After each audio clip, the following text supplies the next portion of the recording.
আসসালামু আলাইকুম, সবাই কেমন আছেন?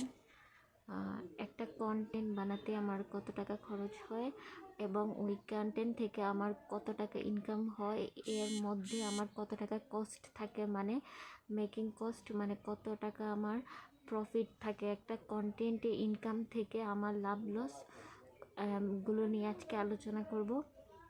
যারা কন্টেন্ট ক্রিয়েট করতে চাচ্ছেন অথবা কন্টেন্ট ক্রিয়েটার হতে চাচ্ছেন, ওনাদের এই বিষয়গুলো জানার দরকার। আসসালামু আলাইকুম, সবাই কেমন আছেন? আশা করছি সবাই ভালো আছেন, আমিও অনেক ভালো আছি। যিনি যেখান থেকে আমার ভিডিওটি দেখছেন, প্লিজ আমাদের সালাম এবং ভালোবাসা নেবেন। আর যদি সুযোগ থেকে থাকে তাহলে লাইক, কমেন্ট, শেয়ার দিয়ে পাশে থাকবেন। অনেকেই একটা প্রশ্ন, মানে কিউরিসিটি জাগে, কন্টেন্ট থেকে আদৌ কি কোনো ইনকাম হয় কি না, খরচে তো অনেক চলে যায়, ব্যাপারগুলো নিয়ে কথা বলবো। আমার কন্টেন্টে কোনো খরচ হয় না। আর আমার একটা কন্টেন্ট আসলে দেখেন, আমি এমন কন্টেন্ট করি যে কন্টেন্টে কোনো টাকাই লাগে না।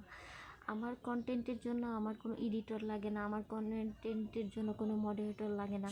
তাহলে আমার ইনকামের যে সব আমার লাভের টাকা আসবে, আমার কোনো লস নেই। আমার কন্টেন্টে বানানোর জন্য 15-20 হাজার টাকা, এর চেয়েও বেশি মাইক্রোফোন এখনও পর্যন্ত কিনি নেই। আমি একদম সাবলীলভাবে জাস্ট মোবাইলের সামনে বলে কথা বলছি আমার, কারণ ভিডিওগুলো আমি নিজেই কিন্তু নিজে বানাই।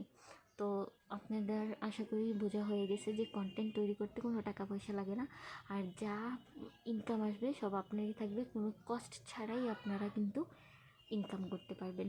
তো আশা করি আমার কথাটি আপনারা বুঝতে পেরেছেন। তো সবাই ভালো থাকবেন, সুস্থ থাকবেন। আল্লাহ হাফিজ।